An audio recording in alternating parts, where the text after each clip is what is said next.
হঠাৎ দেখলেন রাতে ঘরে বিদ্যুৎ নাই।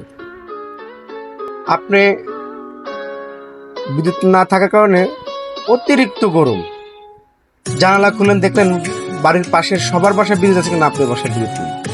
তখন আপনি কি করবেন? বাসার বাইরে হবেন, বাইরে হয়ে চারপাশে দেখবেন কি ব্যাপার, সবার বিদ্যুৎ আছে, আমার কেন বিদ্যুৎ নেই। তো আমি দেখলাম যে আসলে আমার বাসায় বিদ্যুৎ কেন নাই। তো আমি পাশের একটা বাসায় মিটার দেখলাম যে মিটারে সবুজ বাতি চলেছে কিন্তু আমারটা লাল বাতি চলতেছে। তা আমি আমার মিটারে এখানে আসলাম। আসার পরে আমি বিদ্যুৎ অফিসের সাথে যোগাযোগ করার চেষ্টা করলাম যে ভাই, রাত বাজে অনেক, মধ্যরাত, এখন মিটার টাকা নাই, আমি এখন কি করতে পারি? উনি বলে যে এই গরমে আপনাকে সময় কাটাতে হবে, রাত্রি এই পার করে সকালবেলা আপনি রিচার্জ করতে হবে। তখন আমি আমার বিকাশ নাম্বার থেকে এক বন্ধুকে, আমি পারি না, আমার এক বন্ধুকে ফোন দিলাম, ও বললো বিকাশ করে টাকা পাঠা, আমি তোকে রিচার্জ করে দিচ্ছি। তখন আমি টাকা পাঠাইছি। পাঠানোর পরে আমার মিটার আমি রিচার্জ করি।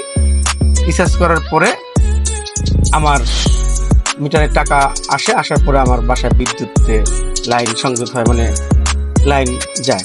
যাওয়ার পরে আমি আমার বাসায় পরে ঢুকার পরে দেখলাম যে না, আমার বাসায় বিদ্যুৎ আসছে। কিন্তু প্রশ্ন একটা, আমি বাসায় ছিলাম তাই আমার বাসায় আমি যে কোনো ব্যবস্থা মূল্যে বিদ্যুৎ আনতে পারছি রাত্রি, বা টাকা রিচার্জ করতে পারছি মধ্যরায়। কিন্তু যদি এরকম রাজবাড়ি শহরে অনেক বাড়ি আছে যে জায়গায় বৃদ্ধ বাবা মা থাকে, অনেক বাসায় শুধু মহিলারা থাকে, হ্যাঁ, তাদের বাসায় কি অবস্থা হতে পারে?